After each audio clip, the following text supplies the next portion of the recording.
رسولہ الکریم اما بعد، میری دلی خواہش تو یہ تھی کہ کوئی ایسا پروگرام بن سکتا کہ پوری سورہ شورا کا ہم ترجمہ پڑھتے اور پھر اس سورہ مبارکہ کی ایک بہترین قرأت کا ریکارڈ جو ہمارے پاس ہے اس کو ہم بیٹھ کر اجتماعی صورت میں سنتے. لیکن یہ کہ جو کچھ تھوڑی بہت تبدیلی ہوئی ہے پروگرام میں، اس کی وجہ سے یہ بالکل ہی ممکن نہیں رہا ہے. آئندہ پھر کبھی سے انشاءاللہ. سورہ شورا کے بارے میں جس بات کو میں زیادہ نمایاں کر کے آپ حضرات کے سامنے لانا چاہتا ہوں وہ یہ ہے کہ اس کا مرکزی مضمون بھی بالکل وہی ہے جو سورہ حدید کا ہے، لیکن یہ کہ مکی اور مدنی ہونے کے ناطے ان کے مابین اسلوب کا اور انداز کا بڑا فرق ہے. اس میں ساری گفتگو اکثر و بیشتر جو ہے وہ مشرکین کے حوالے سے ہے، وہاں زیادہ گفتگو جو ہے وہ اہل کتاب کے حوالے سے ہے. خطاب وہاں بھی مسلمانوں سے ہے اور یہاں بھی مسلمانوں سے ہے. وہاں جو سورہ حدید کی آیت نمبر 25 ہے، جس کے بارے میں نے بارہا عرض کیا ہے کہ وہ پوری دنیا کے انقلابی لٹریچر میں اس کی کوئی نظیر نہیں مل سکتی. لِيَقُومَ النَّاسُ بِالْقِسْطِ وَأَنزَلْنَا الْحَدِيدَ فِيهِ بَأْسٌ شَدِيدٌ وَمَنَافِعُ لِلنَّاسِ کہ انبیاء اور رسل کی بعثت کا مقصد انزال کتب، اس کا اصل مقصد کیا ہے کہ جو اللہ نے نظام عدل و قسط دیا ہے لوگ اس پر قائم ہوں. اب یہاں دیکھیے اسلوب کیا ہے، لِيَقُومَ النَّاسُ بِالْقِسْطِ، تاکہ لوگ اس پر قائم ہوں. سورہ شورا میں ہے ان اقیموا الدین ولا تتفرقوا فی، دین کو قائم کرو. بات ایک ہی ہے، صرف کہنے کا اسلوب کا انداز کا فرق ہے. پھر جیسے اس میں الفاظ آئے ہیں وَأَنزَلْنَا مَعَهُ الْكِتَابَ وَالْمِيزَانَ، یہاں بھی آپ دیکھیں گے اللَّهُ الَّذِي أَنزَلَ الْكِتَابَ بِالْحَقِّ وَالْمِيزَانَ. یہ دو الفاظ جو ہیں کتاب اور میزان جمع ہو کر ایک حقیقت واحدہ کی صورت اختیار کر کے قرآن حکیم کی صرف ان دو صورتوں میں آئے ہیں، سورہ شورا جو کہ مکی ہے اور سورہ حدید جو کہ مدنی ہے. بہرحال اب اس کا تو وقت نہیں ہے ہمارے پاس، بہت ہی وقت کم ہے اور پانچوں رکوعوں کا ترجمہ بھی ناممکن ہے. اس لیے آپ دوسرے رکوع کی پہلی آیت سے شروع کیجئے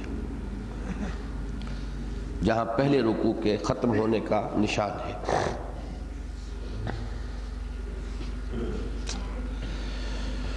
اعوذ باللہ من الشیطان الرجیم، بسم اللہ الرحمن الرحیم. وَمَا اخْتَلَفْتُمْ فِيهِ مِنْ شَيْءٍ فَحُكْمُهُ إِلَى اللَّهِ، اور جس چیز کے بارے میں بھی تمہارے مابین اختلاف ہو جائے اس کا فیصلہ اللہ ہی کی طرف ہے. یعنی اس میں انسانوں کو رجوع کرنا ہے اللہ کی طرف جو حاکم مطلق ہے. گویا کہ حاکمیت خداوندی، ڈیوائن ساورنٹی کا کانسیپٹ جو اسلام کے سیاسی نظام کی جڑ اور بنیاد ہے، اس سے اس دوسرے رکوع کا آغاز ہو رہا ہے. وَمَا اخْتَلَفْتُمْ فِيهِ مِنْ شَيْءٍ فَحُكْمُهُ إِلَى اللَّهِ ذَلِكُمُ اللَّهُ رَبِّي عَلَيْهِ تَوَكَّلْتُ وَإِلَيْهِ أُنِيبُ، وہ ہے اللہ جو میرا رب ہے، اسی پر میں نے توکل کیا ہے اور اسی کی طرف میرا رجوع ہے. ایمان کا لب لباب جو ہے وہ توکل ہے. انسان کا انحصار، دار و مدار، تکیہ، بھروسہ کس حد تک مادی اسباب و وسائل سے ہٹ کر مسبب الاسباب کی ذات پر جم چکا ہے. یہ معیار ہے، یہ پیمانہ ہے ایمان باللہ کا، تعلق مع اللہ کا. کتنا کچھ وہ اللہ کے حوالے کر کے اپنے معاملے کو مطمئن ہو سکتا ہے. یہ پیمانہ ہے اس کے اللہ پر یقین اور ایمان کا. اگر میرا معاملہ میرے ہاتھ میں ہے تو میں مطمئن ہوں، لیکن آیا میں اس کو اللہ کے حوالے کر کے مطمئن ہو سکتا ہوں؟ مجھے اطمینان ہو جاتا ہے کہ میرا معاملہ اب مجھ سے کہیں بہتر ہاتھ میں ہے؟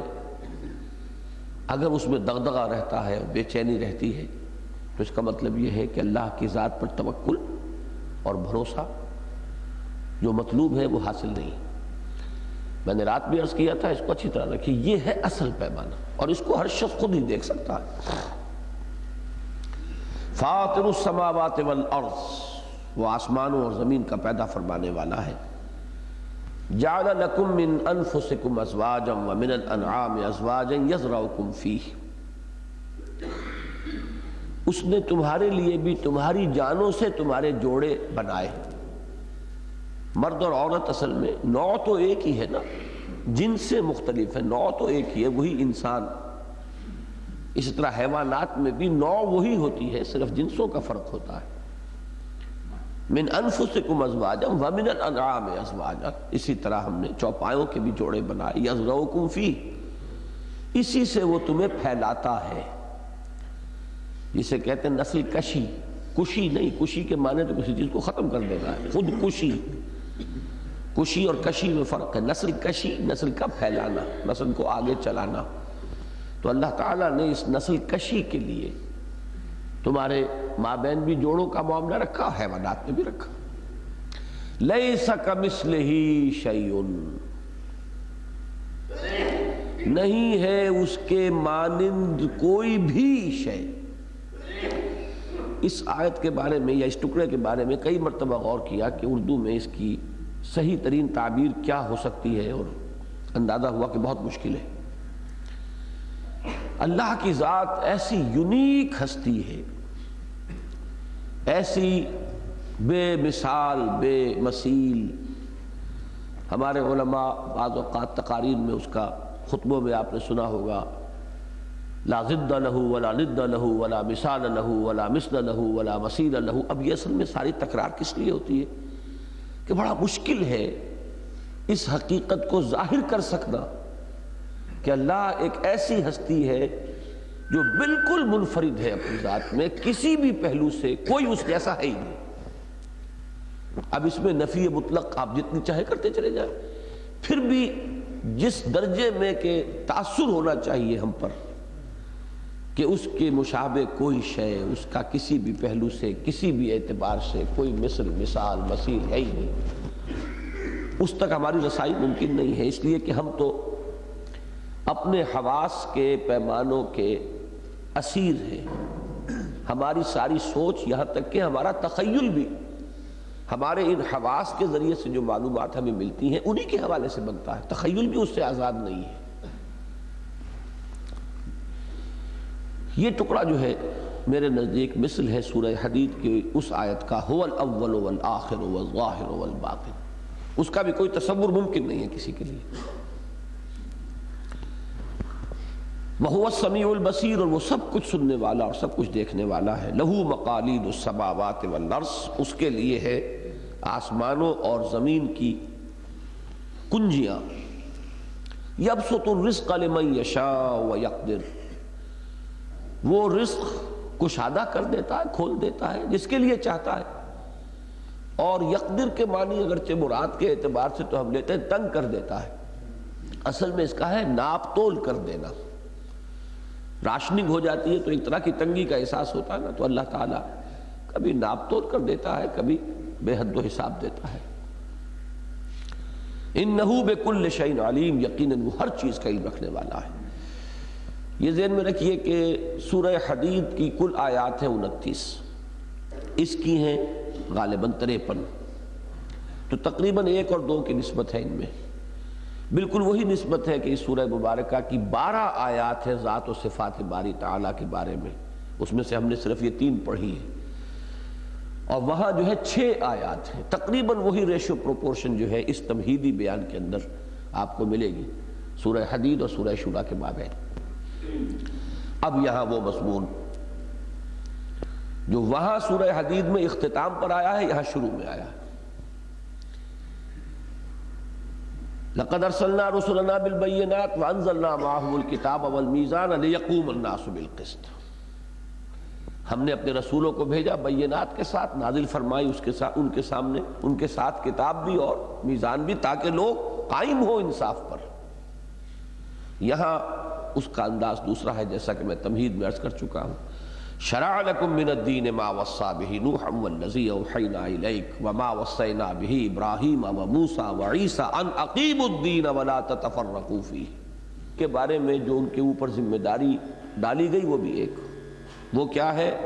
ان اقیموا الدین ولا تتفرقوا فیہ، دین کو قائم کرو اور اس کے بارے میں تفرقے میں مبتلا نہ ہو، دین میں تفرقہ نہ ہو۔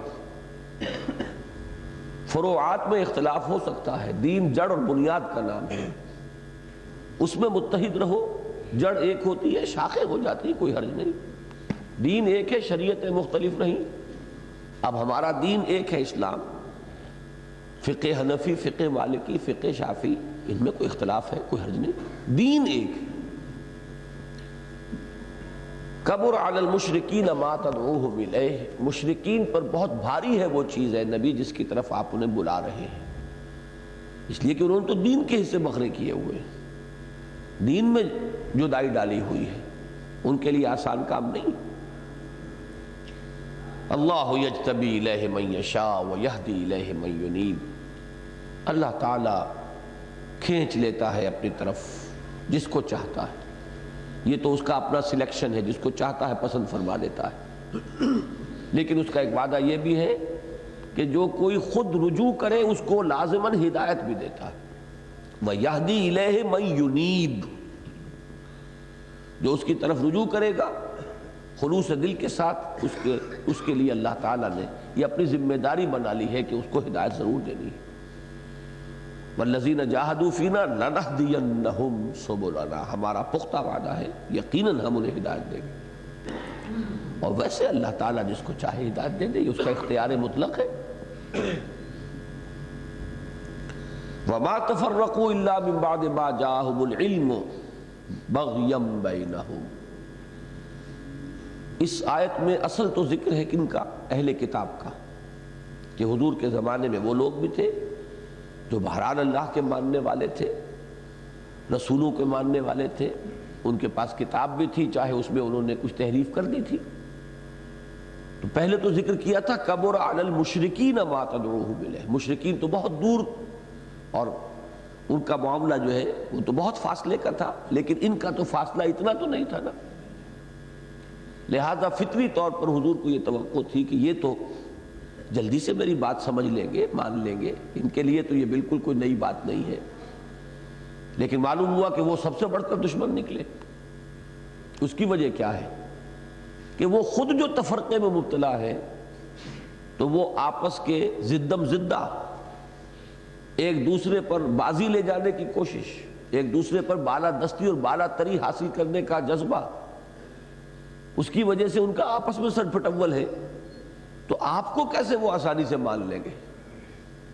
تو یہ در حقیقت حضور صلی اللہ علیہ وسلم کو وہ بات بتائی جا رہی ہے کہ آپ زیادہ امید نہ رکھیے، یہ خیال نہ کیجئے کہ یہ اس وجہ سے کہ یہ تو اللہ، رسول، آخرت، وحی، فرشتے، کتابیں ان سب سے واقف ہے، تو ان کے لیے تو مجھے سمجھنا، میری بات کا سمجھنا، مجھ پر ایمان لانا آسان نہیں۔ وَمَا تَفَرَّقُوا إِلَّا مِن بَعْدِ مَا جَاءَهُمُ الْعِلْمُ بَغْيًا بَيْنَهُمْ، یہ بغیم بینہم بہت اہم ہے قرآن مجید میں، دینی اور مذہبی تفرقوں کے لیے متعدد مقامات پر یہی لفظ آیا ہے کہ یہی تفرقے بازی کا اصل سبب ہے۔ اب اس کا ایک اطلاق ہو جائے گا، قرآن مجید کی ہدایت تو ابدی ہے کہ دین میں اب ظاہر بات ہے نبوت اور رسالت کا سلسلہ تو بند، اب تو جیسا کہ ہم پڑھ چکے ہیں مجددین امت کا سلسلہ جاری رہا ہے، ہر مجدد کی کوشش سے پھر ایک نئی جماعت کہہ لیں، نیا ایک گروہ جو ہے کمر کستا ہے دین کو صحیح اس کی اصل تعلیمات کو دوبارہ دنیا میں عام کرنے کی اور اس نظام کے برپا کرنے کی۔ اس وقت بھی ظاہر بات ہے کہ جو لوگ ویسے تو نام لیوا ہوں گے، کلمہ گو ہوں گے محمد الرسول اللہ صلی اللہ علیہ وسلم کے، لیکن انہی میں سے وہ لوگ بھی ہوں گے کہ جو شدید ترین مخالفت کریں گے، مجددین امت کو جیلوں میں ٹھسوانے والے بظاہر تو وہی لوگ تھے نا کہ جو اہل علم کہلاتے تھے.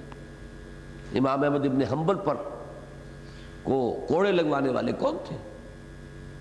احمد سرہندی رحمۃ اللہ علیہ کو جیل میں داخل کروانے والے کون تھے؟ تو معلوم یہ ہوا کہ اس کے لیے بھی ذہناً تیار رہنا چاہیے. دین کی خدمت کا بیڑا اٹھا کر میدان میں آنے والوں کو ذہناً اس کے لیے آمادہ رہنا چاہیے. وَمَا تَفَرَّقُوا إِلَّا مِن بَعْدِ مَا جَاءَهُمُ الْعِلْمُ بَغْيًا بَيْنَهُمْ وَلَوْلَا كَلِمَةٌ سَبَقَتْ مِن رَّبِّكَ إِلَىٰ أَجَلٍ مُّسَمًّى لَقُضِيَ بَيْنَهُمْ. اور اگر تیرے رب کی طرف سے پہلے سے بات طے نہ ہو چکی ہوتی وقت معین کی کہ فوراً فیصلہ اس دنیا میں اللہ نے نہیں کرنا، فیصلے کے لیے وقت معین ہے. اصل فیصلہ تو قیامت میں ہوگا.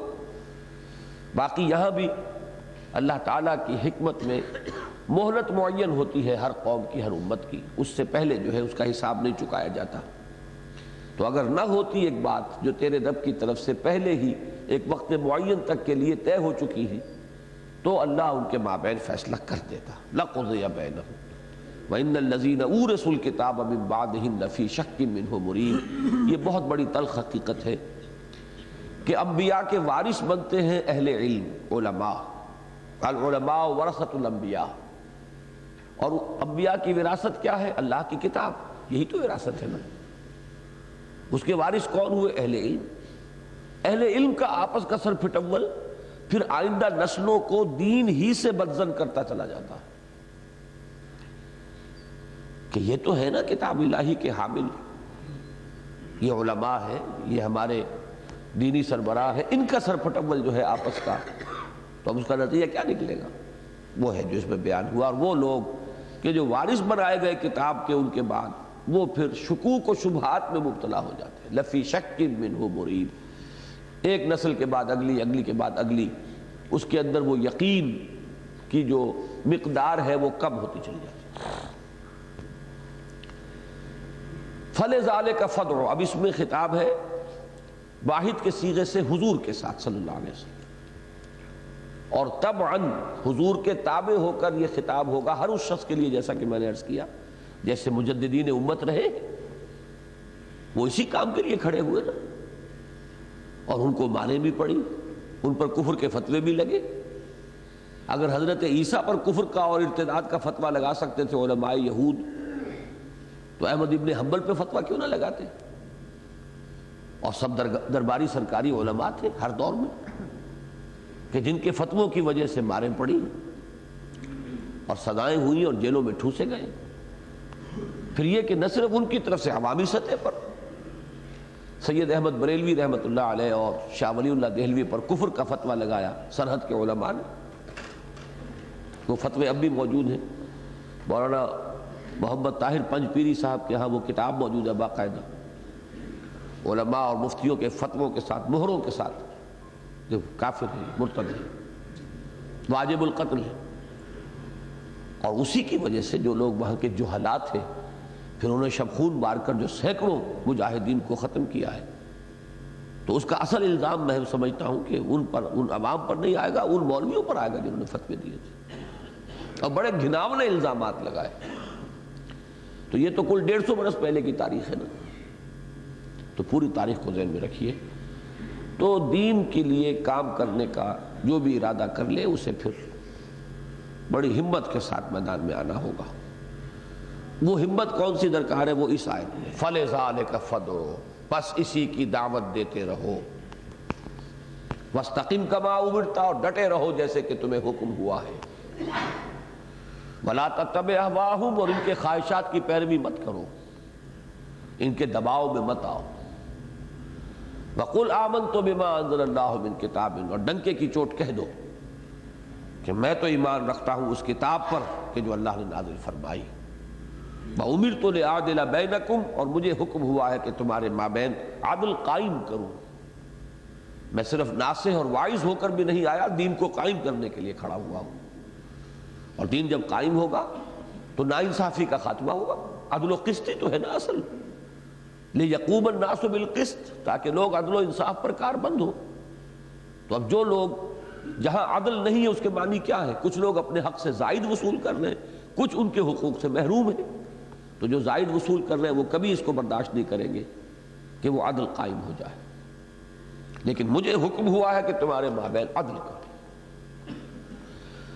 اللہ ربنا و ربکم، اب یہ ہے وہ انداز کہ جو دوسری جماعتوں یا دوسرے گروہوں کے ساتھ دین کی داعی جماعت یا گروہ کو اختیار کرنا چاہیے کہ وہ کہے کیا، اللہ ہمارا بھی رب ہے تمہارا بھی رب ہے، لا لنا اعمالنا ولکم اعمالکم، ہمارے لیے ہمارے اعمال ہیں تمہارے لیے تمہارے اعمال ہیں، لا حجت بیننا و بینکم، ہمارے اور تمہارے مابین کوئی حجت، کوئی جھگڑا، کوئی دلیل بازی کی ضرورت نہیں ہے۔ اگر آپ کو اطمینان ہے کہ آپ حق پر ہیں اور آپ صحیح کام کر رہے ہیں تو آپ کے اجر و ثواب کو ہم تو نہیں لے جائیں گے آپ سے، اور اگر آپ کا گمان یہ کہ ہم غلط ہیں تو ہماری غلطی کا وبال آپ پر تو نہیں آئے گا، پھر جھگڑا کائے کا، پھر ایک دوسرے کی ٹانگیں گھسیٹنے کی کوشش کس لیے، ایک دوسرے پر فتوی بازی کا حاصل کیا؟ دیکھیے یہ انداز ہے یہاں، اللہ ربنا و ربکم لنا اعمالنا ولکم اعمالکم لا حجت بیننا و بینکم اللہ یجمع بیننا و الیہ المصیر، اللہ ہمیں جماعت فرما دے گا یا ہمارے مابین جمعیت پیدا فرما دے گا۔ یہی انداز ہونا چاہیے۔ بھائی ہو سکتا ہے کہ ابھی ہمارے مابین کو غلط فہمی ہو، آپ کی سمجھ میں ہماری بات نہیں آ رہی، ہماری سمجھ میں آپ کی بات نہیں آ رہی، آپ خلوص و اخلاص سے اپنے طریقے پر عمل پیرا رہیں، ہمیں جس طریقے کو ہم نے صحیح سمجھا ہے اس پر عمل کرنے دیں۔ ہو سکتا ہے کہ غلط فہمیاں رفع ہو جائیں جیسے جیسے وقت گزرے اور ہمارے مابین اتحاد اور یگانگت اور قرب جو ہے وہ پیدا ہوتا چلا جائے، اور پھر ایک دن تو آنا ہی ہے نا جب اللہ کے حضور میں حاضری ہوگی، وَإِلَيْهِ الْمَصِيرُ، اور وہاں تو دودھ کا دودھ پانی کا پانی ہو ہی جائے گا، پتہ چل ہی جائے گا کہ کون کتنے پانی میں تھا، کس کی کیا غلطی تھی، کون بدنیت تھا، کون صرف مغالطے میں تھا، کون صحیح راستے پر تھا۔ یہ سارے جو یوم تبلی السرائر فما لہ من قوۃ ولا ناصر، اس دن تو جو بھید ہیں سینوں کے وہ بھی جانچے پرکھے جائیں گے، ان سب کا بھی حساب ہو جائے گا، سب علم نشرہ ہو جائے گا، سب مبرہن ہو جائے گا۔ والذین یحاجون فی اللہ من بعد ما استجیب لہ، اور وہ لوگ جو اللہ کے بارے میں حجت بازی ہی میں لگے ہوئے ہیں اس کے بعد بھی کہ اللہ کی پکار پر لبیک کہی جا چکی ہے، یعنی دعوت حق کا ابتدائی مرحلہ جو ہوتا ہے تو لوگ کچھ ہچکچاتے رہتے ہیں، نئی سی بات ہے بھائی، پتہ نہیں یہ کدھر کو چل پڑے، ابھی تو ابتدا ہے، دیکھیے ذرا تیل دیکھیے، تیل کی دھار دیکھیے، پھر یہ کہ مشکلات ہیں، مصائب ہیں، اس کے لیے ذرا زیادہ عزیمت کی ضرورت ہوتی ہے ابتداءً آگے بڑھنے کے لیے، لیکن جب کچھ لوگ چل پڑے، قافلہ بن جائے، نظر آ رہا ہو کہ اب یہ پگڈنڈی بن گئی ہے، یہ لوگ چل رہے ہیں، تو پھر تو بہت آسان ہو جاتا ہے۔ پھر بھی جو لوگ حجت بازی میں لگے رہے، یہ ان کی نفسیاتی جو کیفیت ہے اس کے اوپر تبصرہ کیا جا رہا ہے کہ ان کا کوئی عذر نہیں ہے اللہ کے ہاں قابل پذیرائی، حجتہم داحضۃ عند ربہم، ان کا عذر، ان کی حجت ان کے رب کے ہاں بالکل پادر ہوا ہے، اس کی کوئی حقیقت نہیں ہے۔ وعلیہم غضب، اور ان پر اللہ کا غضب ہے، ولہم عذاب شدید، اور ان کے لیے سزا بہت سخت۔ اللہ الذی انزل الکتاب بالحق والمیزان، اللہ وہ ہستی ہے جل وعلا تبارک و تعالی جس نے حق کے ساتھ کتاب نازل فرمائی اور میزان اتاری۔ اصل میں کتاب اور پھر جس کو وہ کتاب دی گئی رسول صلی اللہ علیہ وسلم، ان کی سنت، ان کا طریقہ مل کر پھر میزان بنتی ہے۔ اسی لیے اس میں واو عطف جو ہے وہ درست ہے۔ دین حق، وہ جو ہم نے سورہ صف میں پڑھا، دو چیزیں کر دی گئی، هو الذی ارسل رسولہ بالہدی ودین الحق، وہی ہے اللہ کا رسول، وہی ہے اللہ جس نے بھیجا اپنے رسول کو صلی اللہ علیہ وسلم الہدی اور دین حق کے ساتھ۔ الہدی یہ قرآن ہے، اور اس کتاب اللہ پر اضافہ ہوتا ہے سنت رسول کا، تو پھر ایک نظام بنتا ہے، صرف کتاب کی بنیاد پر نظام نہیں بنتا ہے۔ نظام صلاۃ بھی نہیں بنتا صرف قرآن کی بنیاد پر، کوئی بنا ہی نہیں سکتا جب تک کہ سنت رسول صلی اللہ علیہ وسلم کو شامل نہ کیا جائے۔ تو جب دو چیزیں مل کر اب وہ ایک شے جدا مستقل جداگانہ حیثیت کی حامل ہو گئی، اس لیے اس کو دین حق کہا گیا۔ اس دین حق ہی کے لیے لفظ میزان تو ایک تولنے والی شے ہے، اس میں سب کے حقوق اور فرائض تل جائیں گے۔ بیوی کے کیا حقوق ہیں، کیا فرائض ہیں، شوہر کے کیا حقوق ہیں، کیا فرائض ہیں، حکومت کے کیا حقوق ہیں، کیا ذمہ داریاں ہیں، عوام کے کیا حقوق ہیں، کیا ذمہ داریاں ہیں۔ کوئی امپلائر امپلائی ریلیشن شپ ہے، امپلائر کی کیا ذمہ داری ہے، کیا حقوق ہے، امپلائی کی کیا ذمہ داری ہے، کیا یہ پورا شریعت جو ہے در حقیقت کیا ہے، حقوق و فرائض کے توازن کا ایک نظام ہے۔ اسی میں ہوتی ہے کمی بیشی، جس سے کہ ناانصافی اور ظلم اور تعدی اور استحصال جسے ہم کہتے ہیں آج کل، وہ سب اسی وجہ سے پیدا ہوتا ہے۔ تو وہ میزان اتاری ہے اللہ نے۔ کس لیے اتاری؟ میزان اس لیے ہوتی ہے کہ نصب کی جائے۔ وہ دھرم کنڈا جو ہے وہ تو لگا رہے اور آپ تول اس میں نہیں رہے، ادھر ادھر سے جو ہے وہ اپنے ہاتھے بھر بھر کے لوگوں کو دے رہے ہیں، کسی کو زائد کسی کو کم، تو پھر اس میدان کا فائدہ کیا ہے؟ خامخواہ اس کو کیوں کاہے کے لیے وہاں پہ نصب کیا ہوا ہے؟ اس کو نصب کرو، اس میں تولو۔ فرمایا وما یدریک لعل الساعۃ قریب، اور تمہیں کیا پتا، ہو سکتا ہے کہ قیامت قریب آ چکی ہو۔ یہ انداز وہی ہے الم یعن للذین آمنوا ان تخشع قلوبهم لذکر اللہ وما نزل من الحق۔ کیا وقت آ نہیں گیا؟ کس چیز کے انتظار میں ہو؟ کیوں تاخیر کر رہے ہو؟ کیوں ملتوی کرتے چلے جا رہے ہو؟ الم یعن للذین آمنوا وما یدریک لعل الساعۃ قریب، کیا پتا کہ وہ گھڑی آ چکی ہو۔ اب یہ گھڑیاں تین ہیں، ایک تو الساعہ، وہ قیامت کی گھڑی، اس کا بھی کیا پتا کب آ جائے۔ صحابہ کرام کا حال تو یہ ہوتا تھا کہ ذرا تیز ہوا چلی اور وہ گھبرا جاتے تھے شاید قیامت آ گئی، اتنا استحضار قیامت کا انہیں رہتا تھا۔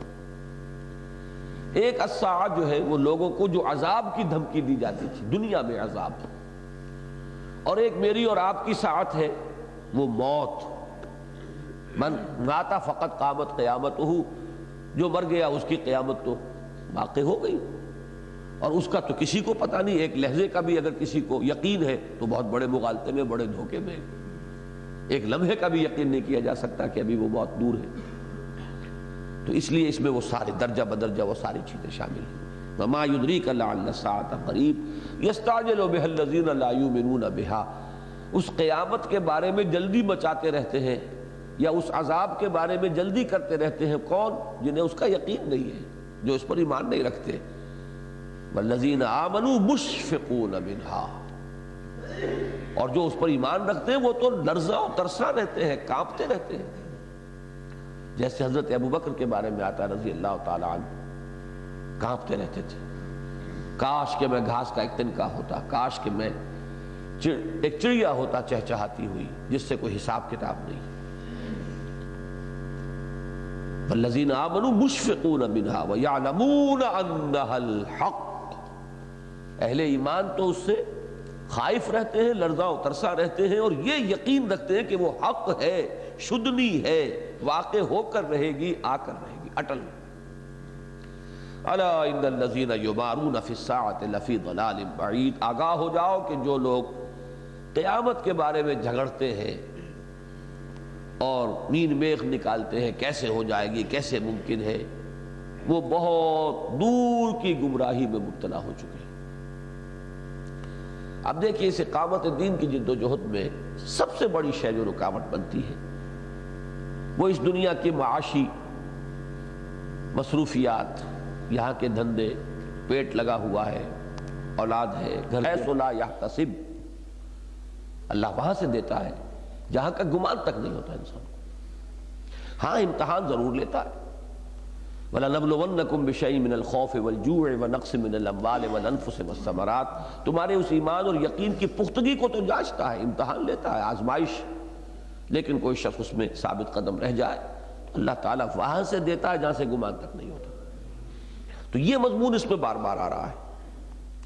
اللہ لطیف بعبادہ یرزق من یشاء، اللہ اپنے بندوں پر، لطیف کے دونوں معنی ہیں، دونوں دیکھیے یہاں پر انتہائی خوبصورتی کے ساتھ متعلق ہیں۔ لطیف کے معنی مہربان کے بھی ہیں، مہربان، شفیق، اور لطیف کے معنی انتہائی باریک بین، وہ تمہارے حق میں بہت رؤوف ہے، لطیف ہے، مہربان ہے، اور وہ تمہاری ہر ضرورت کو تم سے کہیں زیادہ جاننے والا ہے۔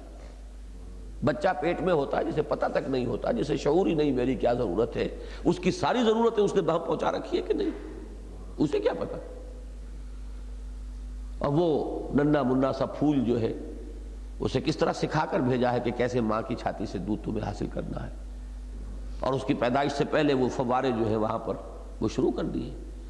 تو وہ تو تمہاری ان ضروریات سے واقف ہے جن کو تم جانتے بھی نہیں، کل تمہیں کس چیز کی ضرورت ہوگی تمہیں کیا پتا، اللہ کو پتا۔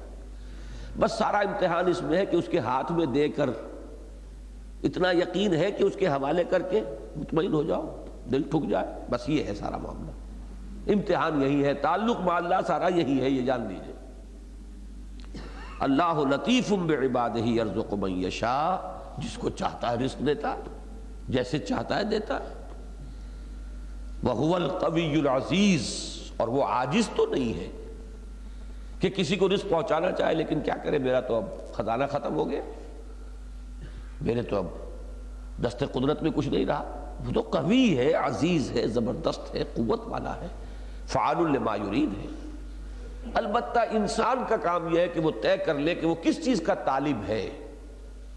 من کان یرید حرث الآخرۃ نزد لہ فی حرثہ، جو کوئی آخرت کی کھیتی کا طالب بن جائے گا ہم اس کی کھیتی میں بڑھوتری کرتے رہیں گے۔ یضاعف لہ، جیسے سورہ حدید میں آیا، بڑھاتے رہیں گے، اس میں اضافہ ہوتا رہے گا، اس کی برکات کے اندر جو ہے بڑھوتری ہوتی رہے گی۔ نزد لہ فی حرثہ ومن کان یرید حرث الدنیا نؤتہ منہا وما لہ فی الآخرۃ من نصیب، اور جو کوئی طالب بن جاتا ہے دنیا کی کھیتی کا، جو اصل طالب بن جاتا ہے دنیا کا، ہم اس میں سے اسے کچھ دے دلا دیتے ہیں، لیکن پھر اس کا آخرت میں کوئی حصہ نہیں، اب وہاں اس کو کچھ ملنے والا نہیں۔ تو اصل شے کیا ہے جس کا کہ انسان کو فیصلہ کرنا ہوتا ہے کہ میرا مطلوب دنیا ہے یا آخرت، اس کا شعوری طور پر انسان فیصلہ کر لے۔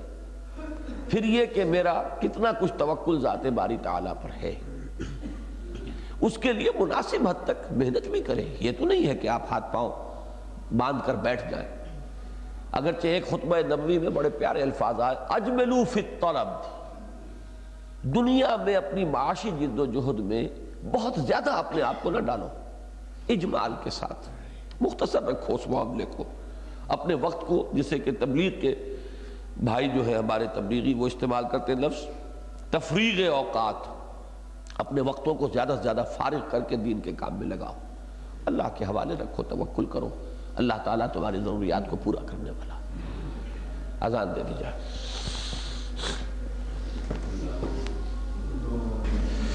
اب یہ آیت نمبر 36 سے شروع کریں گے ہم، جہاں 35 کا لکھا ہوا ہے۔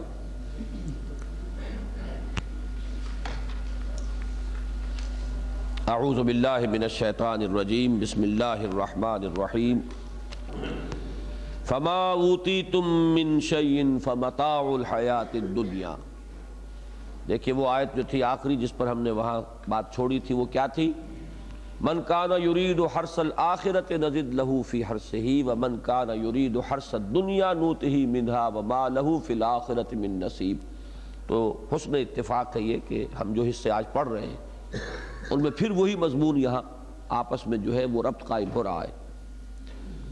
تو جو کچھ بھی تمہیں دیا گیا ہے، بڑی سے بڑی شے بھی اس دنیا میں جو ملی ہے وہ متاع الحیات الدنیا، وہ دنیا کی زندگی کے برتنے کی چیز ہے۔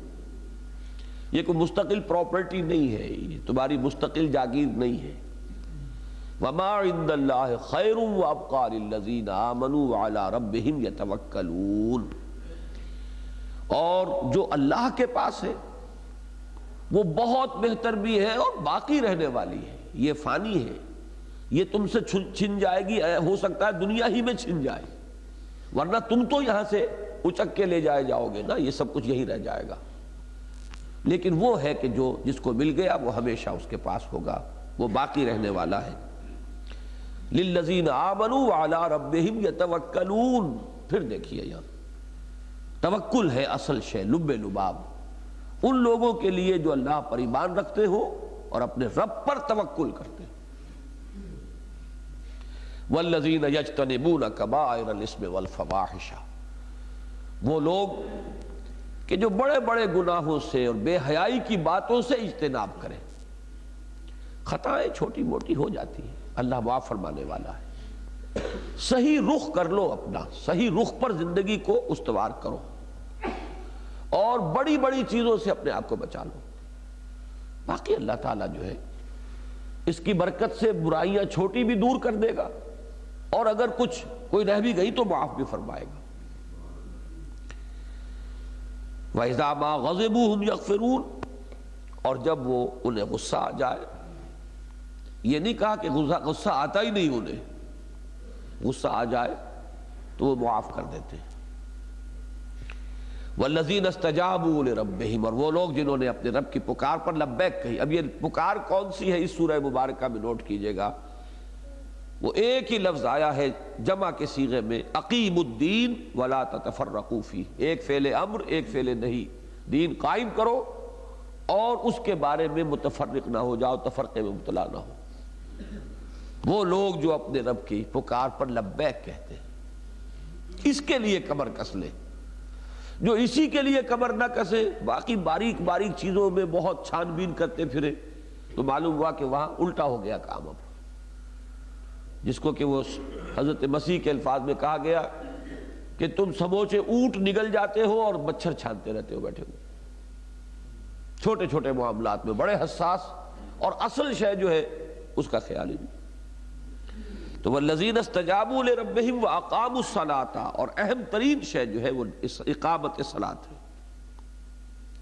اور اقامت صلاۃ میں نوٹ کیجئے کہ اصل شے جو ہے وہ یہ فرض نماز، اقامت تو اس کی ہے۔ رتبے کے اعتبار سے نوافل بلند تر ہے، تہجد کا اونچا بہت مقام ہے۔ اہمیت کے اعتبار سے بنیادی شے جو مسلمانوں کے اجتماعی نظام کے لیے ریڑھ کی ہڈی ہے، معاشرے کے لیے بھی اور جماعتی زندگی، اقامت دین کے لیے جو جماعتی زندگی قائم ہو، اس کے لیے اصل ریڑھ کی ہڈی اقامت صلاۃ ہے، یہ فرض نماز اور اس کا باجماعت نظام۔ وَأَمْرُهُمْ شُورَىٰ بَيْنَهُمْ، اور ان کا معاملہ آپس میں مشورے سے، مشورے کی ایک روح، مشورے کی ایک فضا برقرار رہنی چاہیے۔ وَمِمَّا رَزَقْنَاهُمْ يُنْفِقُونَ، اور جو کچھ ہم نے انہیں دیا ہے اس میں سے وہ ہماری راہ میں خرچ کرتے رہتے ہیں۔ رزق جو ہے وہ صرف مال دولت ہی نہیں ہے، بلکہ ذہانت بھی اللہ کا دیا ہوا ایک رزق ہے۔ صلاحیتیں جو اللہ نے دی ہیں وہ عطا کردہ اس کا رزق ہے، نصیب ہے۔ تو جو بھی کچھ دیا ہے اس کو ہماری راہ میں لگاتے ہیں، خرچ کرتے ہیں۔ وَالَّذِينَ إِذَا أَصَابَهُمُ الْبَغْيُ هُمْ يَنْتَصِرُونَ، اور وہ لوگ کہ اگر ان پر زیادتی کی جائے تو وہ بدلہ لیتے ہیں۔ یہ بڑا تیکھا انداز ہے، یہ یعنی صرف وہی نہیں کہ بدھ مت کے بھکشو بنے ہوئے ہیں، جو چاہے مار جائے جو چاہے کچھ کہہ جائے انہوں نے جواب نہیں دینا۔ وہ جو ایک خاص مرحلے میں حکم ہوتا ہے وہ علیحدہ بات ہے، وہ ضبط ہے کسی اور وجہ سے، کہ وہ ایک پیسو ریزسٹنس کا دور ہے جو مکے میں رہا، اجازت نہیں تھی ہاتھ اٹھانے کی، لیکن وہ قانون نہیں ہے، وہ مستقل نظام نہیں ہے، مستقل ضابطہ نہیں ہے۔ اور اس وقت بھی خون کھولنا چاہیے، غیرت و حمیت جوش میں آنی چاہیے، پھر قابو میں رکھنا چاہیے اپنے آپ کو، کہ تاکہ یہ جذبات کا طوفان اندر ہی اندر پروان چڑھے، اور جب وقت آئے اور ہاتھ کھول دیے جائیں اذن للذین یقاتلون بانہم ظلموا، تو وہ پورا طوفان پھر نکلے۔ اس وقت تک اسے تھام کر رکھنا ہے۔ نغمہ ہے بلبل شوریدہ تیرا خام ابھی، اپنے سینے میں اسے اور ذرا تھام ابھی، اس کو پالنا ہے، اس کو ختم نہیں کرنا۔ اس لیے کہ اصل یہی ہے کہ والذین اذا اصابہم البغی ہم ینتصرون وجزاء سیئۃ سیئۃ مثلھا، اور بدی کا بدلہ تو ویسے ہی بدی ہے، ایک تھپڑ مارا تو ایک تھپڑ جواباً ہونا چاہیے۔ والاذن بالاذن والسن بالسن، کان کے بدلے کان، دانت کے بدلے دانت، یہ تو ہے۔ فمن عفا واصلح، پھر جو کوئی معاف کر دے، قادر ہو انتقام پر اور قصاص پر، پھر معاف کر دے اور اصلاح کرے، لوگوں پر احسان دھرے، فاجرہ علی اللہ، اس کا اجر اللہ کے ذمے ہے۔ یہ ایک حسین توازن ہے کہ ایک طرف قصاص کی بھی ترغیب ہے وَلَكُمْ فِي الْقِصَاصِ حَيَاةٌ يَا أُولِي الْأَلْبَابِ، اور دوسری طرف یہ کہ ان تعفوا وتصفحوا وتغفروا، تو ان دونوں کا محل علیحدہ ہوتا ہے، مقام علیحدہ ہوتا ہے۔ جہاں قصاص ضروری ہو وہاں عفو نقصان دہ ہو جائے گا، اور جہاں عفو سے بہتری کی شکل پیدا ہوتی ہو وہاں قصاص پر اصرار کرنا وہ غلط ہو جائے گا۔ تو ہر شے کا اپنا اپنا مقام ہے، یہ اب تفصیل کا موقع نہیں۔ انہ لا يحب الظالمین، اللہ تعالیٰ کو پسند نہیں ہے ظلم کرنے والے، زیادتی کرنے والے۔ زیادتی مختلف قسم کی ہو سکتی ہے، آپ کو تھوڑا نقصان پہنچایا گیا تھا، آپ نے زیادہ بدلہ لیا، یہ بھی آتی ہے۔ جزاء سیئۃ سیئۃ مثلھا، ویسا ہی، اس سے زائد نہیں، وہ پھر تعدی ہو جائے گی۔ اور مختلف پہلو، وَلَمَنِ انتَصَرَ بَعْدَ ظُلْمِهِ فَأُولَٰئِكَ مَا عَلَيْهِم مِّن سَبِيلٍ، اور جو بدلہ لے اس کے بعد کہ ان پر ظلم کیا گیا ہو تو ایسے لوگوں کو کوئی ملامت نہیں ہے۔ یہ نہیں صاحب آپ کو معاف کر دینا چاہیے تھا، بھائی کیوں کر دینا چاہیے تھا؟ میری مرضی ہے، آپ کون ہے اس میں فیصلہ کرنے والے؟ اللہ نے جب اختیار مجھے دیا ہے تو مجھے حق دیا ہے، لہذا کوئی ملامت کا کوئی معاملہ نہیں ہے۔ اس میں ججمنٹ اس کا اپنا ہوگا کہ وہ معاف کرتا ہے یا نہیں کرتا۔ زبردستی کی معافی تو پھر معافی تھوڑا ہی ہے، وہ تو آدمی کے اپنے اختیار سے ہو تو ہے۔ انما السبیل علی الذین یظلمون الناس، ملامت کہہ لے جو بھی کہیں وہ تو ان لوگوں پر ہے جو لوگوں پر ظلم کرتے ہیں، وَيَبْغُونَ فِي الْأَرْضِ بِغَيْرِ الْحَقِّ، اور زمین میں سرکشی اختیار کرتے ہیں جبکہ انہیں اس کا کوئی حق نہیں ہے۔ اب اس میں سارا نظام آ جائے گا، ایکسپلائٹیشن، ریپریشن۔ یہاں کوئی حاکم و محکوم نہیں، کوئی حاکم بن کر بیٹھ جائے دوسروں کی گردنوں پر اپنی بادشاہت کا جوا جو ہے وہ رکھے، تو یہ ظلم ہے۔ یظلمون الناس، لوگوں کو ان کے جائز حقوق سے محروم کرنا، یہ کیا ہے؟ ظلم ہے۔ تو ملامت کے قابل تو وہ ہے، نہیں ہے کہ وہ شخص کہ جس پر ظلم کیا گیا تھا اور اس نے بدلہ لیا ہے، اس کے اوپر تو کوئی ملامت نہیں ہے۔ وَلَمَنِ انتَصَرَ بَعْدَ ظُلْمِهِ فَأُولَٰئِكَ مَا عَلَيْهِم مِّن سَبِيلٍ۔ اب یہ دیکھیے یہ ساری آیات کے بین السطور یہ انقلابی انداز ہے، یہ بڑا تیکھا انداز ہے، بلکہ بظاہر بڑا جارحانہ انداز ہے۔ یہ نہیں تعلیم دی جا رہی کہ بھائی ٹھیک ہے وہ ظلم کرنے والا ظلم کر رہا ہے، اس کا اللہ کے ہاں وہ جا کے حساب دے لے گا، تم تو جھیلو برداشت کرو، ایک یہ انداز ہوتا ہے۔ اور چونکہ اس قسم کی چیزیں جو ہے دنیا میں عام کی گئی ہیں، لہذا دنیا کو مذہب کے خلاف پروپیگنڈا کرنے کا موقع ملا کہ اوپیم بتایا گیا اس کو، religion is the opium of the masses, یہ عوام کو سلانے کے لیے اور نشے میں لانے کے لیے تاکہ ان کو جس طرح چاہے نوچے کھسوٹے ہوشیار اور ظالم لوگ، تو یہ مذہب کی ڈوز پلا دی جاتی ہے کہ خواب سے بیدار ہوتا ہے ذرا محکوم اگر، پھر سلا دیتی ہے اس کو حکمراں کی ساحری۔ قرآن کا یہ انداز نہیں ہے، قرآن تو کہتا ہے ظلم کا اظہار کرو، عدل کو قائم کرو۔ وَلَمَنِ انتَصَرَ بَعْدَ ظُلْمِهِ فَأُولَٰئِكَ مَا عَلَيْهِم مِّن سَبِيلٍ إِنَّمَا السَّبِيلُ عَلَى الَّذِينَ يَظْلِمُونَ النَّاسَ وَيَبْغُونَ فِي الْأَرْضِ بِغَيْرِ الْحَقِّ أُولَٰئِكَ لَهُمْ عَذَابٌ أَلِيمٌ۔ یہ ہے وہ لوگ جن کے لیے دردناک عذاب ہے، جو لوگوں پر ظلم کرتے ہیں، ان کی حق تلفی کرتے ہیں اور زمین میں خود سرکشی اختیار کر رہے ہیں ناحق۔ وہ بھی ایک انسان ہے جیسے دوسرے انسان ہے۔ بل انتم بشر ممن خلق، جاگیردار بنا بیٹھا ہوا ہے، اس کا بچہ جو ہے وہ سونے کا چمچہ لے کر پیدا ہوتا ہے دنیا میں، اور وہ بھی انسان ہی ہے کہ جو ڈھور ڈنگر سے بھی کم تر سطح پر زندگی بسر کر رہے ہیں۔ یہ کون سا نظام ہے؟ کس نے بنایا ہے؟ یہ کس نے پیدائشی طور پر اس کو یہ حق دے دیا ہے؟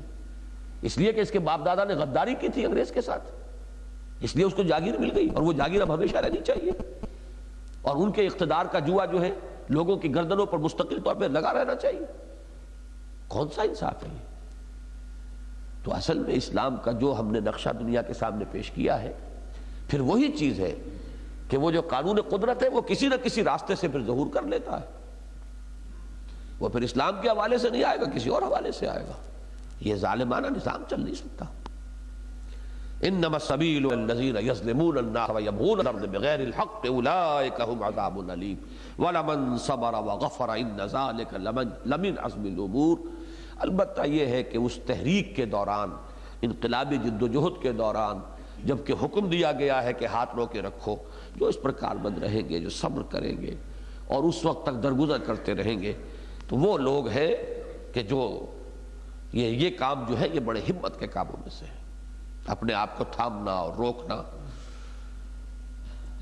وَمَن يُضْلِلِ اللَّهُ فَمَا لَهُ مِن وَلِيٍّ مِّن بَعْدِهِ، اور جسے اللہ ہی گمراہ کر دے، یہ تو لفظی ترجمہ ہوا، مطلب کیا؟ جس کی گمراہی پر اللہ کی طرف سے مہر ثبت ہو گئی۔ گمراہ خود ہوتا ہے انسان، سورہ صف میں ہم پڑھ چکے ہیں کہ فلما زاغوا ازاغ اللہ قلوبہم، جب وہ ٹیڑھے ہو گئے تو اللہ نے بھی ان کے دلوں کو ٹیڑھا کر دیا۔ اب جب اللہ نے دل کو ٹیڑھا کر دیا تو گویا اللہ کی طرف سے مہر تصدیق ثبت ہو گئی اس کی گمراہی پر، اب کون ہے جو اسے ہدایت دے گا؟ وَمَن يُضْلِلِ اللَّهُ فَمَا لَهُ مِن وَلِيٍّ مِّن بَعْدِهِ، اس کے بعد اب کوئی اس کا ساتھی، ہمدرد، کوئی مددگار، کوئی اسے ہدایت دینے والا نہیں ہے۔ وَتَرَى الظَّالِمِينَ لَمَّا رَأَوُا الْعَذَابَ يَقُولُونَ هَلْ إِلَىٰ مَرَدٍ مِّن سَبِيلٍ، اور تم دیکھو گے ان ظالموں کو جب یہ عذاب دیکھیں گے، وہ عذاب دونوں ہو سکتے ہیں، عذاب دنیاوی، عذاب اخروی۔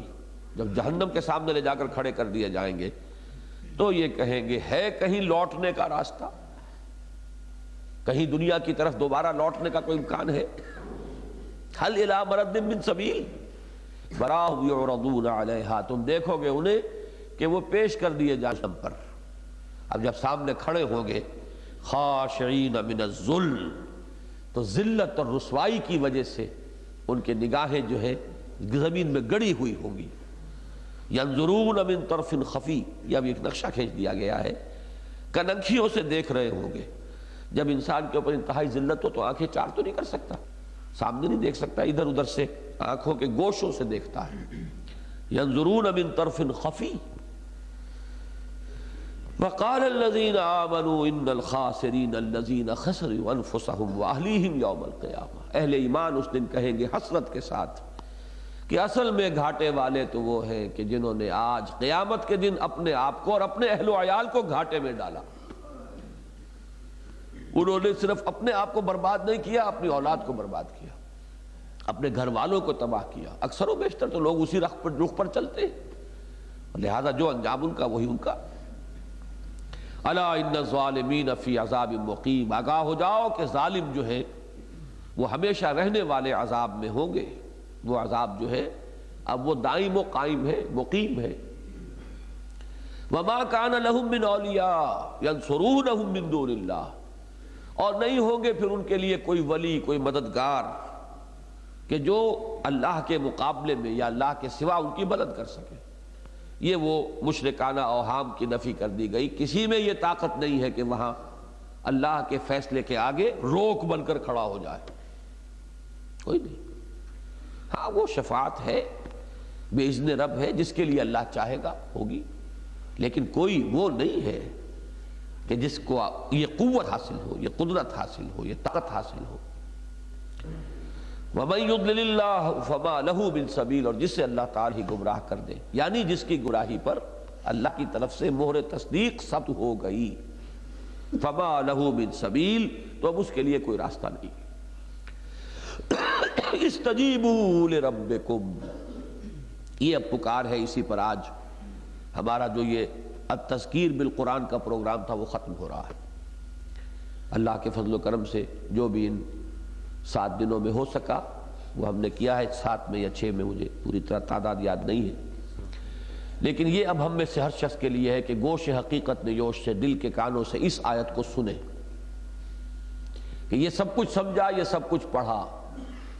قرآن مجید کا لگ بھگ 1 پارہ ہم نے پڑھا ہے، 1/30 قرآن جو ہے وہ ہم نے ان دنوں میں فجر کی نماز سے پہلے بقرآن الفجر، اس پر اللہ تعالیٰ نے ہمیں توفیق دی، کسی درجے میں ہم نے عمل کیا، اس کو سمجھا، اس کے ترجمے کو ذہن نشین کیا، پھر نماز میں کھڑے ہو کر پھر اس کا استماع کیا، اس کو ہم نے سنا اس کیفیت میں کہ دستبستہ اللہ کے حضور میں حاضر ہے، اور اللہ نے پھر ہر ایک کو اپنی اس کتاب کے اس کیف و سرور میں سے حصہ دیا، جتنا دیا، سب کا مساوی تو نہیں، اپنی اپنی استعداد ہے، اپنا دام ہے، پھول کھلے ہیں گلشن، لیکن اپنا دامن، ہر شخص جو ہے اپنی اپنی محنت، اپنی استعداد، اپنے حضور قلب، اپنی آمادگی طبیعت کے مطابق حصہ پاتا۔ تو یہ ہے اصل میں اس کے لیے اب آخری جو ہے، اس کو اچھی طرح سنیے۔ یہ سب کچھ سننے کے بعد بھی اگر پی جائے انسان اور وہی کا وہی رہے اور ٹس سے مس نہ ہو تو یہ بہت ہی بڑی محرومی کی بات ہے۔ استجیبوا لربکم، پھر نوٹ کیجئے، میں نے پہلے آپ کو توجہ دلائی ہے کہ اس پوری صورت میں ان اقیم الدین ولا تتفرقوا فی کے سوا کوئی فعل امر جمع کے صیغے میں نہیں آیا. واحد میں کہا گیا ہے داعی حضور صلی اللہ علیہ وسلم فلذالک فادع واستقم کما امرت ولا تتبع اهواهم وقل، یہ کئی، لیکن جمع کا صیغہ، جمع کے صیغے میں ایک فعل امر ایک فعل نہیں. ان اقیم الدین ولا تتفرقوا فی، تو استجابت کا تعلق اصلا اس کے ساتھ ہے. استجیبوا لربکم، اپنے رب کی پکار پر لبیک کہو. وہی انداز الم یان للذین آمنوا ان تخشع قلوبہم لذکر اللہ وما نزل من الحق، یہ جو کچھ حق میں سے نازل ہوا یہ سب کچھ سننے کے بعد بھی دل نہیں جھکا، طبیعت کے اندر آبادگی نہیں ہوئی، جمود نہیں ٹوٹا، تو پھر اور کہاں سے ٹوٹے گا؟ فبأی حدیث بعدہ یؤمنون. استجیبوا لربکم من قبل ان یأتی یوم لا مرد لہ من اللہ، اپنے رب کی پکار پر لبیک کہو اس سے پہلے پہلے کہ وہ دن آ جائے تمہارے رب کے حکم سے، تمہارے رب کی جانب سے، جس کا پھر لوٹانے والا کوئی نہیں. ما لکم من ملجأ یومئذ وما لکم من نکیر، اس دن تمہارے لیے نہ کوئی جائے پناہ ہوگی، کہیں جا کر سر چھپا نہ سکو گے، کسی کے کہیں کوئی تمہیں پناہ نہیں مل سکے گی، اور نہ ہی تمہاری طرف سے کوئی پوچھ تاچھ کرنے والا ہی ہوگا. فَإِنْ أَعْرَضُوا، تو اے نبی اگر یہ اعراض کریں، پیٹھ موڑ لے، سنی انسنی کر دے، اس سب کے باوجود ٹس سے مس نہ ہو، فَمَا أَرْسَلْنَاكَ عَلَيْهِمْ حَفِيظًا، تو ہم نے آپ کو ان پر کوئی داروغہ بنا کر نہیں بھیجا. آپ کی ذمہ داری یہ نہیں ہے کہ لا محالہ ہر صورت میں انہیں ہدایت پر لے آؤ، یہ ذمہ داری آپ کی نہیں. ان علیک الا البلاغ، نہیں ہے آپ کے ذمے مگر پہنچا دینا. معاملہ تو ہے بندے کا اور رب کا. باقی یہ ہے کہ نبی ہو یا نبی کا کوئی امتی کہ جو اس کام کو لے کر آگے چل رہا ہو. صحابہ کرام لے کر چلے نا حضور کے انتقال کے بعد، پھر کون تبلیغ کر رہا تھا؟ بلغوا انی ولو آیۃ، پہنچاؤ میری جانب سے ایک ہی آیت. اس کے بعد علماء، صلحاء، مجددین امت کرتے چلے آ رہے ہیں اسی کام کو. لیکن ان کی ذمہ داری کسی کو بھی ہدایت پر لے آنے کی نہیں ہے. ان علیک الا البلاغ، نہیں ہے تمہارے ذمے مگر پہنچا دینا. وَإِنَّا إِذَا أَذَقْنَا الْإِنسَانَ مِنَّا رَحْمَةً، اب دیکھیے جو چیز رکاوٹ بنتی ہے اس کو پھر دوبارہ دہرا کر لیا. اسی پہ ہمارے یہ آج کا ختم ہو جائے گا. جہاں سے میں نے شروع کیا تھا کہ اللہ یبسط الرزق لمن یشاء ویقدر، یہ رزق کا معاملہ اللہ کے ہاتھ میں ہے، جس کے لیے چاہتا ہے کشادہ کر دیتا ہے، جس کے لیے چاہتا تنگ کر دیتا. پھر اللہ لطیف بعبادہ یرزق من یشاء، اللہ لطیف ہے، باریک بین ہے، مہربان ہے اپنے بندوں کے حق میں، وہ رزق دیتا ہے جس کو چاہتا ہے، اور وہ تم سے زیادہ واقف ہے تمہاری ضروریات کا. وہو القوی العزیز.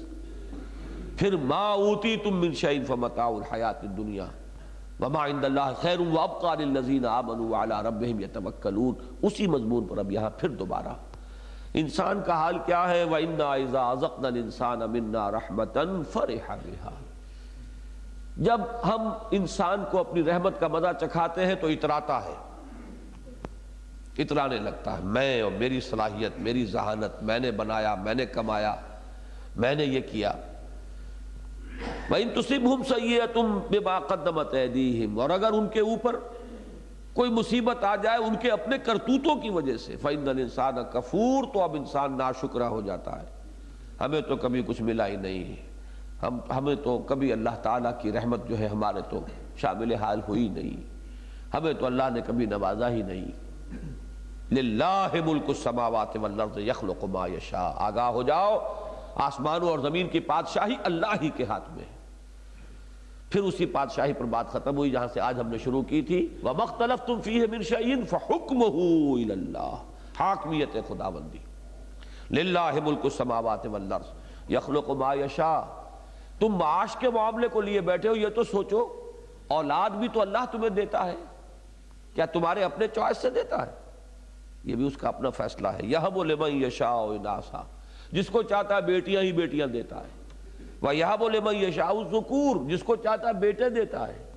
اَوْ يُزَوِّجُهُمْ ذُكْرَانًا وَإِنَاثًا، یا انہیں جوڑے جوڑے بنا دیتا ہے، بیٹے بھی بیٹیاں بھی. وَيَجْعَلُ مَن يَشَاءُ عَقِيمًا، جس کو چاہتا ہے بانجھ بنا دیتا ہے، وہ کروڑ پتی بھی ہو اور کروڑوں جگہ پر روپیہ خرچ کر لے، اولاد نصیب نہیں ہوتی۔ انہ علیم قدیر، یقیناً وہ سارا علم رکھنے والا اور کل قدرت کا حامل اور تمام قدرت رکھنے والا ہے۔ بارک اللہ لی ولکم فی القرآن العظیم ونفعنی وإیاکم بالآیات والذکر الحکیم۔